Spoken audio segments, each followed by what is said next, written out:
안녕하세요. 박세익 전무입니다. 아주 화창한 봄날이 다가왔습니다. 웜의 신박 워런 버핏처럼 매일 신문을 박세익 전무와 함께 읽읍시다. 오늘 4월 5일 화요일 순서입니다. 먼저 조선경제의 일면에 나오는 뉴스인데요. 어, 제2의 테슬라 꿈꿨지만 한 대도 생산 못했다. 이게 타이틀이고요. 후발 전기차들 처참한 성적표. 주가는 70%까지 떨어져. 수소 트럭으로 제2의 테슬라가 되겠다던 미국 니콜라는 최근 첫 양산에 돌입했다. 애리조나의 공장에서 트럭을 제조한다. 그런데 수소 트럭이 아니라 전기 트럭이다. 어, 그 니콜라에 대해서 재작년에 저한테도 많은 분들이 문의를 하셨었는데 그때 제가 그냥 한마디로 짝퉁회사다라고 했었죠. 테슬라 니콜라라는 이름에서 니콜라라는 이름을 따서 그것도 이제 전기차가 아니라 수소 트럭을 하겠다 했는데 우리가 이제 신성장 산업에 대한 부분에 투자를 할 때 제일 중요한 거 어떤 새로운 혁신 기업 있잖아요. 완전히 이제 패러다임을 바꾸는 새로운 혁신 기업에 대한 부분이 과연 제대로 시장에 안착을 할 수가 있을까? 예, 그런 부분을 보려면 뭐니 뭐니 해도 미국이나 유럽 시장에서 먼저 정부의 어떤 정책 드라이버가 있어야 됩니다. 예, 그런 측면에서 저는 미국이나 중국, G2 국가에서 수소차에 대해서 정부에서 적극적으로 드라이브를 거는 모습을 못 봤거든요. 물론 그런 부분에 대해서 미래에 어느 정도의 연구 R&D는 계속 하겠지만 내연기관에서 전기차로 넘어오면서 내연기관의 그 경쟁력이 없었던 중국 입장에서는 내연기관 우리가 상해 가보면 상해 GM, 북경 가면 북경 현대 이런 식으로 내연기관에서 기득권을 갖고 있고 어느 정도 노하우를 갖고 있는 회사와 합작사 형태로 하다 보니까 중국이 언제까지 계속 뒤쫓아오는 그런 모양새가 될 수밖에 없다 보니까 중국도 바로 내연기관을 점프업해서 그냥 전기차에서 1등이 되자 요 정책으로 갔고 미국도 마찬가지죠. 일본 차한테 1980년도 이후부터 그리고 독일차 나중에는 이제 한국차까지 가세하면서 미국의 내연기관차 GM, 포드, 크라이슬러 뭐 등등 이런 회사들이 전혀 경쟁력이 없어지면서 그 소위 미국 정부에서 사주는 그런 캡티브 마켓이나 미국의 애국심에 호소하는 그런 식의 그 판매가 아니면 경쟁력을 잃었잖아요. 그런 차원에서 미국 정부의 입장에서도 테슬라라는 전기차 시장에 또 새로운 패러다임을 바꿔버리는 이런 기업에 밀어줄 수밖에 없는 거였죠. 예, 그렇기 때문에 저는 이제 수소차에 대해서 질문할 때마다 이 G2 국가가 정책이 수소를 장려하지 않는다는 거죠. 예, 그렇기 때문에 똑같이 전기차 다음이 수소 아니야? 예, 수소가 이 전기차 다음에 넥스트 제너레이션으로 한 뭐 30년에서 50년 뒤에 수소차가 또 전기차 그 다음 차세대가 될 수는 있겠지만 우리가 30년, 50년 뒤 어떻게 될지 모르지 않습니까? 그때까지 뭐 살아 있을지도 모르는데 그렇기 때문에 너무 먼 미래에 국가 G2 국가가 정책적으로 밀지 않는 혁신 제품에 대해서는 조심할 필요가 있다. 예, 그렇고요. 그래서 상장 때는 대박이었는데 현실은 이제 쪽박이다. 피스크 어라이벌 카누 생산 제로 시총 49조 루시드는 125대에 그쳐 하면서 옆에 이제 표가 나오는데요. 상장 전기차 업체의 기업 가치와 누적 생산량을 보면 루시드가 상장할 때 50조였는데 현재 시가총액이 49조고 최고 시가총액이 111조까지 갔었습니다. 그런데 생산한 대수가 125대밖에 안 돼요. 리비안 2425대 생산했고요. 이때까지 이 기준이 누적 생산량 기준이 상장했을 때부터 현재까지 고객한테 인도 완료한 차량 숫자를 지금 적어 놓은 건데 리비안도 시총이 186조까지 갔던 회사인데 겨우 2425대 생산했고요. 니콜라 겨우 2대. 니콜라도 처음 상장할 때 30조, 지금 5조. 니오가 그 중국에서 이제 잘하고 있죠. 니오가 18만 3,853대를 지금 누적 생산을 했는데 니오도 역시 상장할 때 38조로 시작해서 121조 갔다가 한 400% 올랐다가 지금 다시 제자리 와 있고요. 방금 말씀드렸던 피스크 어라이벌, 카누 이런 거는 빵됩니다. 빵. 예. 그런 차원에서 이제 참고로 이제 테슬라는 지난 1, 2, 3분 1, 2, 3월 해가지고 1분기에만 31만 대 정도를 생산을 했기 때문에 엄청난 차이가 있죠. 그렇다면 이런 기업들 짜잘한 기업들 뭐 180조, 30조, 120조 뭐 이런 거 다 사는 것보다 실질적으로 그냥 테슬라 주식 하나 사놓는 게 훨씬 더 현명한 투자였다라는 걸 알 수가 있습니다. 두 번째 뉴스에 코스피 상장사 영업이익이 184조 사상 최대가 나왔다고 합니다. 이 작년 2021년 기준이고요. 작년 2021년도도 한번 생각해 보시면 코로나 때문에 되게 우리는 느끼는 체감 경기가 되게 안 좋았었잖아요. 계속 올해 그 대선이 있기 전까지 타이트한 방역이 있다 보니까 경기가 뭐 골프장을 제외하고는 웬만한 식당 등등 해서 보면 상당히 안 좋았었습니다. 그렇기 때문에 최강 경기가 안 좋았기 때문에 우리가 주식시장을 판단할 때 시장이 너무 과열된 거 아니야? 주식시장이 저게 말이 돼? 하지만 실질적으로 주식시장이 뭐죠? 기업들의 주식을 사는 거잖아요. 상장된 기업들은 웬만하면 이제 일반 우리나라의 법인 수가 한 600만 개, 500만 개에서 600만 개 정도로 제가 기억하는데 그 중에서도 상장돼 있는 코스피랑 코스닥에 상장돼 있는 2,000개 회사는 그래도 좀 우량한 기업이다라고 볼 수 있죠. 그런 기업들이 이런 위기 속에서도 실적이 2020년 대비해서 순이익이 160% 증가를 했다고 합니다. 160% 증가를 해서 156조 5,693억 원이었고요. 요게 지금 이제 상장사 코스피 상장사 한 800개 정도는 되는 걸로 제가 기억하는데 다 한 게 아니라 595개만 한 겁니다. 그리고 영업이익은 73.6%를 증가를 했고요. 17개의 대부분 업종이 다 좋아졌었는데 의약품하고 전기가스업을 제외한 15개 업종이 순이익이 증가를 했고요. 의약품하고 전기가스는 순이익이 감소했다라고 합니다.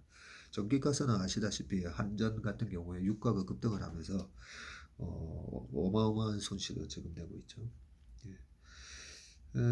그리고 코스닥 같은 경우에는 코스닥 시장이 상장 기업 1048개 기업에서 영업이익이 16조 6,464억 나왔다고 그러고요. 순이익은 13조 4천억 정도 나왔습니다. 코스닥이 작년에 컨센서스가 16조에서 17조 정도 영업이익이 나온다고 했는데 코스닥도 뭐 엇비슷하게 그렇게 나온 것 같습니다. 아무튼 작년에 상장사가 사상 최대 이익이 나왔고요. 주가가 작년 하반기부터 이제 꺾였잖아요. 그러면 올해 지금 예상 그 상장사 코스피의 예상 영업이익이 작년 한창 뭐 3,300전 전후에서 왔다 갔다 할 때는 올해 250조 정도 OP가 나올 것이다 영업이익이. 근데 최근에 조금 이제 반도체라든지 이런 부분이 하향 조정되면서 230조 정도로 떨어져 있는데 최근에 이제 1분기 실적 발표를 저희가 계속 이제 팔로우업을 하고 있는데 해보면 컨센서스를 미스하는 회사가 거의 한 75% 정도 되더라고요. 최근에 발표한 기업들 보면 그렇기 때문에 어떻게 보면 주가가 더 정확하게 250조, 230조 아니야 그 정도 실적 안 나올 거야. 그렇게 미리 주가가 반영을 하고 있다라고 보시면 됩니다. 이런 부분이 예전 작년에 이제 윤지호 센터장이 계속 시장을 좀 베어리시하게 안 좋게 보면서 한 얘기가 시장의 기대치가 계속 너무 높다라고 얘기를 했던 부분이 있었죠. 그런 부분이 실제로 현실적으로 주식시장에 나타나고 있다. 실적 발표에서도 역시 기대했던 것보다 덜 나오네. 이런 게 되고 있고요. 최근에는 이제 전쟁 이슈 때문에 기대치가 또 많이 낮춰져 있기 때문에 컨센서스 하향 조정이 좀 이루어지고 그러고 나면 실질적으로 하반기에 실적이 어떻게 나왔는지 이번에 2Q, 3Q 실제로 어떻게 나왔는지를 좀 잘 체크를 해볼 필요가 있습니다. 그리고 그 다음 페이지에 보니까 트랙터에 운전사가 없네. 자율주행 농기계가 뜬다라고 돼 있으면서 24시간 일합니다. 사진에 보니까요. 세계 최대 농업용 중장비 업체인 미국 존 디어라는 회사가 올 1월 출시한 완전 자율주행 트랙터 AR이라는 모델이네요. 이 트랙터는 휴대폰이나 태블릿 PC에 깔린 앱으로 구동되면서 24시간 쉬지 않고 밭을 갈 수 있다라고 되어 있습니다.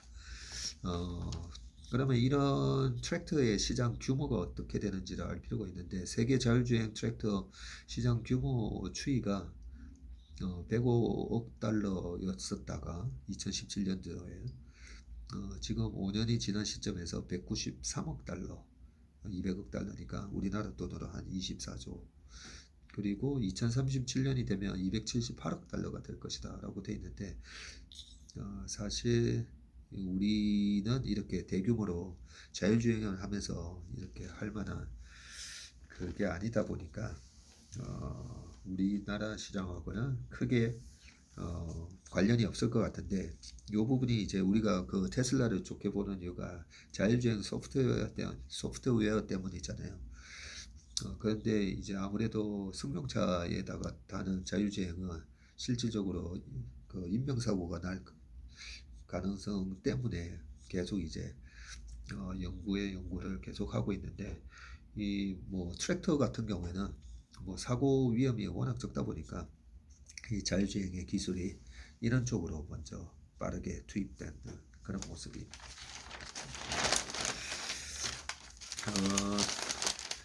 조선경제 B4 면인데요. 여기에 또 중요한 기사가 하나 있더라고요. 도요타가 1분기 미국 자동차 시장 또 1위를 했다라는 부분이고요. 51만 5천 대를 판매하면서 GM을 제치고 이게 작년에 이제 GM 제치면서 1등이 됐었는데요. 현대차는 5위, 혼다와 격차를 벌렸다라고 되어 있습니다. 지난 1분기 일본 도요타가 다시 1위에 올랐다. 도요타는 지난해에 90년 만에 GM을 제치고 1위에 올랐었는데요. 그리고 지난해 혼다를 제치고 5위에 올랐던 현대차 그룹은 1분기에 격차를 더 벌리면서 미국 자동차 시장의 판도가 재편되고 있다는 분석이다. 이게 NH투자증권 리서치 센터가 종합한 미국 자동차 판매 통계에 따르면 1분기 도요타가 51만 5천 대 팔았고요. 현대차 그룹이 32만 3천 대나 팔았네요. 보니까 이게 현대차 그룹이기 때문에 현대 기아차 합산입니다. 그리고 혼다 그 제가 유학을 가 있을 때도 보면 도요타보다 뭐 혼다를 더 좋아하는 분들도 있었고요. 당시에 혼다 시빅, 혼다 그리고 유명한 차가 꽤 많잖아요. 혼다 아코드 뭐 이런 차들이 엄청난 베스트셀러 카였었는데 야 혼다를 제치고 현대차그룹이 혼다가 26만 6천 대를 팔았는데 현대차그룹이 32만 3천 대 하면서 작년에 2만 9천 대 정도 격차였었는데 5만 7천 대로 격차를 더 늘렸다. 굉장히 고무적인 뉴스네요. 그러면서 이제 현대차 그룹이 1등이 이제 도요타고 2등, 3등, 4등이 GM, 포드, 스텔란티스라는 미국 빅3 회사고요. 그리고 현대차 그룹이 점유율 9.7%를 기록하면서 5등이다라고 합니다. 이게 대단한 수치인데요. 2009년, 10년, 11년도에 그 차화정 장세가 있었을 때 2009년도에는 70주 장세였었고요. 그리고 2010년, 11년 넘어가면서 차화정 그리고 2013년 초과 12년까지는 전차 부대 해가지고 삼성전자와 현대차 그러면서 거의 3, 4년은 현대차 그룹이 그 주도주 역할을 했었거든요. 그 주도주 역할을 할 때 그 금융위기 터지고 나서 현대기아차의 원래 그 북미 시장에서 점유율이 4%였었습니다. 그 4%였던 현대기아차 점유율이 8.9%까지 그때 올라갔었거든요. 그때 올라갔던 원인 중에 하나는 원화의 환율이 그때 2007년도에 770원까지 떨어졌었어요. 100엔당 770원이었는데 금융위기 터지고 나서 1,500원까지 올라가죠. 그러면서 엔화가 가치가 이제 두 배로 급등하다 보니까 가격 경쟁력에서 현대기아차가 엄청나게 수혜를 봤었던 부분이죠. 참고로 2012년 하반기부터 이제 원엔 환율이 뚝 떨어지면서 그 자동차 랠리가 끝나게 됩니다. 그리고 요 뉴스도 같은 뉴스 안에 있는 건데요. 특히 현대차와 도요타는 미국 딜러들에게 지급하는 판매 장려금, 인센티브를 크게 줄이고도 판매가 늘었다. 원래 그 미국 시장은 딜러망을 통해서 차를 파는 시장이다 보니까 딜러들한테 인센티브를 많이 줘야 되거든요. 근데 딜러들한테 현대차가 한 645달러를 줬다 그러고요. 기아가 890달러, 도요타가 904달러.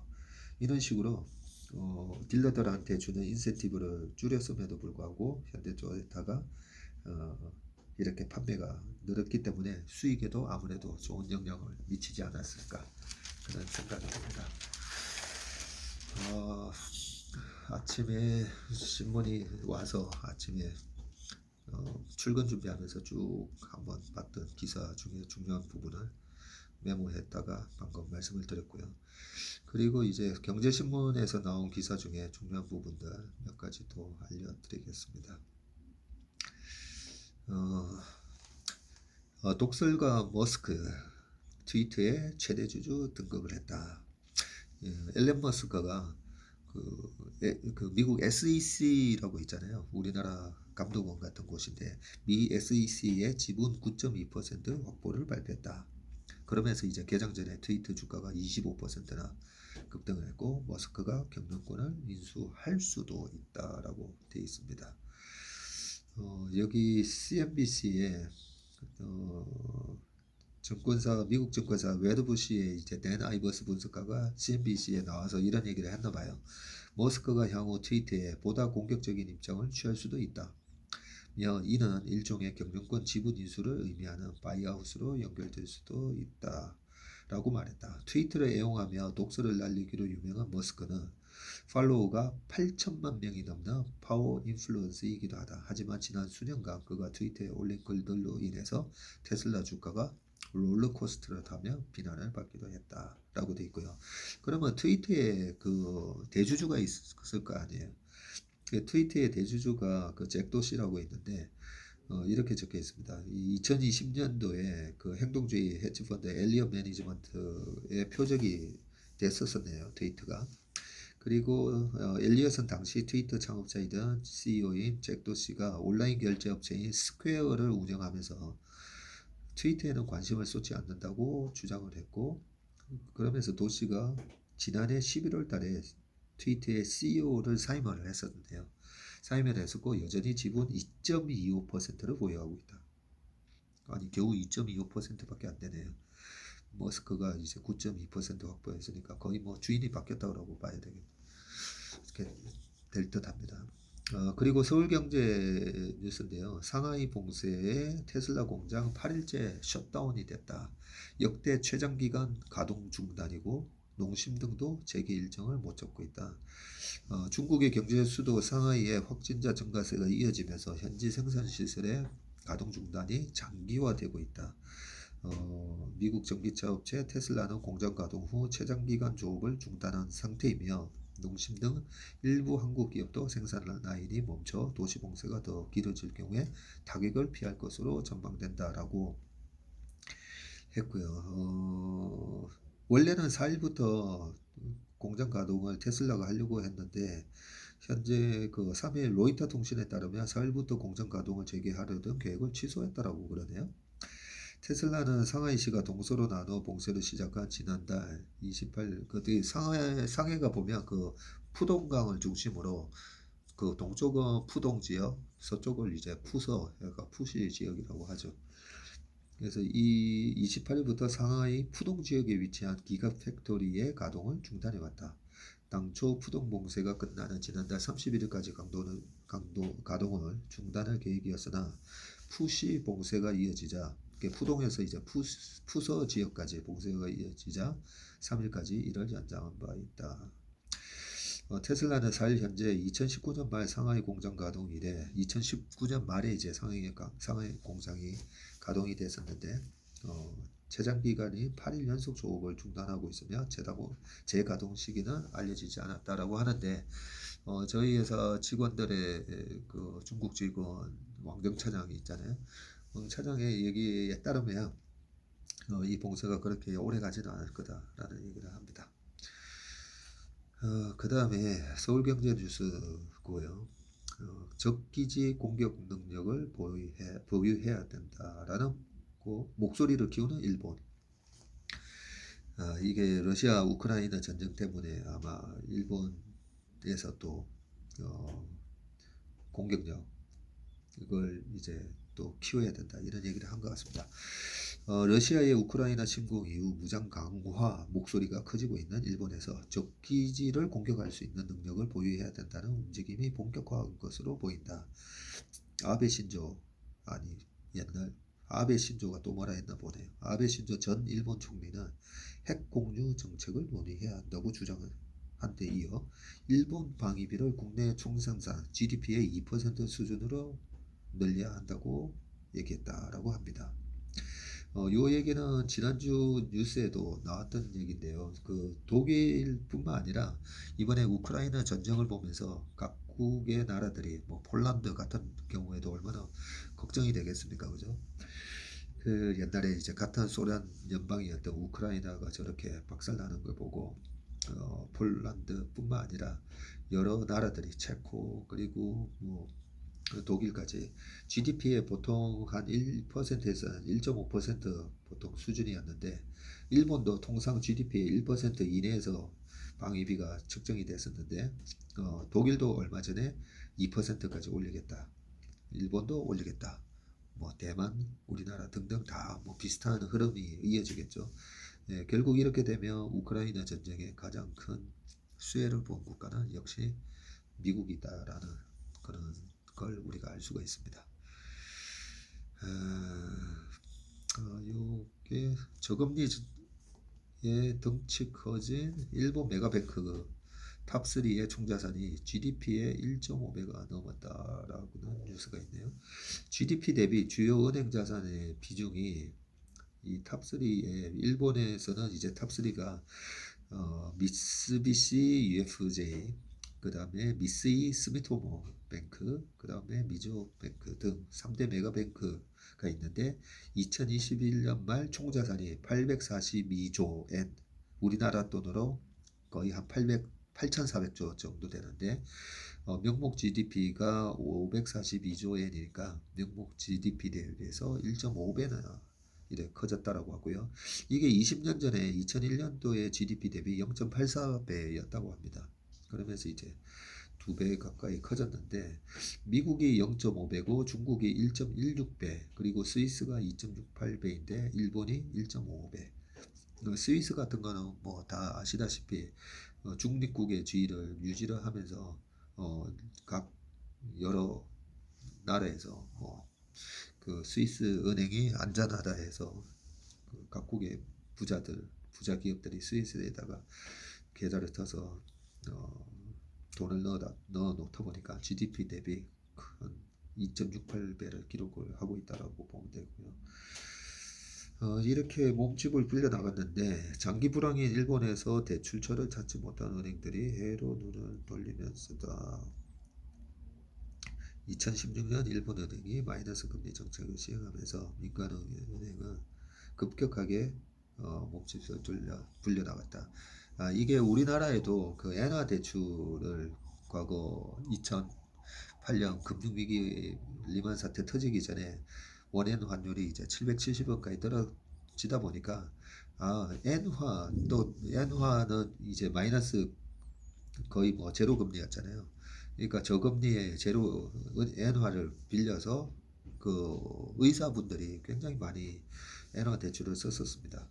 그랬다가 리만 사태 터지고 2009년 10년도에 원엔 환율이 1,500원까지 올라가면서 만약에 이제 7억 7천을 대출을 받았다 치자고요. 7억 7천을 대출을 받았으면 엔화로 나중에 갚아야 되는 돈이 15억이 된 겁니다. 예, 그 정도로 이제 원엔 환율이 중요한데 이렇게 이제 자산 규모가 커진 게 저금리를 바탕으로 해외에 대출을 많이 하고 그러면서 메가뱅크 해외 지점의 해외 대출 금액은 90조 엔으로 20년간 3배가 늘었다고 합니다. 네, 주식 채권과 같은 해외 유가증권 보유 금액도 60조 엔으로 2008년 대비 2.4배 증가했다. 그래서 이렇게 자산이 증가를 했네요. 아이고 벌써 25분인데요. 미국 주택담보대출 연체율이 다시 상승하고 있다. 중요한 뉴스네요. 미국 주택담보대출 연체율이 9개월 만에 상승을 했다. 그러니까 이제 8개월 동안은 계속 떨어지다가 연체율이 이제 올라가면 우리가 이제 서프라임 모기지 사태에 대한 이제 굉장히 아픈 추억이 있기 때문에 연체율이 올라가는 거 조심해야 되는데 9개월 만에 상승으로 돌아선 거고요. 2020년 이제 코로나19 사태 때문에 미국 정부가 일시적으로 유예해줬던 주택담보대출의 상환 시점이 다가오면서 이를 감당하지 못한 미국인이 늘었다라고 합니다. 우리나라도 지금 비슷한 부분에 아까 저축은행 관련된 얘기를 말씀드렸었는데 지금 이렇게 코로나 때문에 우리나라 정부뿐만 아니라 미국 정부도 계속 이제 대출에 대한 상환 연기를 해줬었네요. 이게 이렇게 해준 부분에 대해서 연체가 이렇게 상환 시점에 대한 유예가 이제 중단이 되면 우리나라가 이제 9월 달부터 이제 중단이 되고 미국도 서서히 이렇게 유예를 해주는 게 중단이 되면서 미국 정부에서 돈을 많이 뿌려줬음에도 불구하고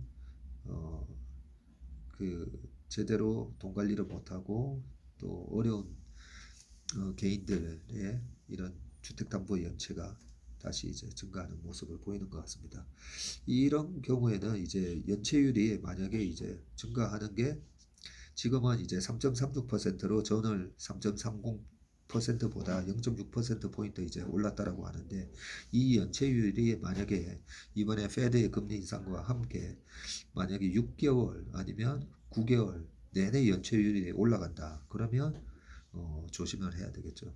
그러니까 앞으로 그 추이가 어떻게 되는지 한번 계속 체크를 하겠습니다. 참고로 지난해 미국 주택 가격은 19.6% 상승을 했다고 합니다. 그렇게 따지면 연체율이 늘어나지만 집값이 올랐잖아요. 집값이 떨어지면 이제 문제인데 집값이 오르고 있으니까 문제는 아니네요. 리만 사태 터지기 전에 서프라임 모기지 사태가 터지기 전에는 2006년 하반기부터 집값이 빠지기 시작했었거든요. 예, 그리고 나머지는 부동산 뉴스니까 오늘 그러면 4월 5일 화요일 몸의 심박 순서는 이것으로 마치도록 하겠습니다. 좋은 하루 되시기 바라겠습니다. 감사합니다.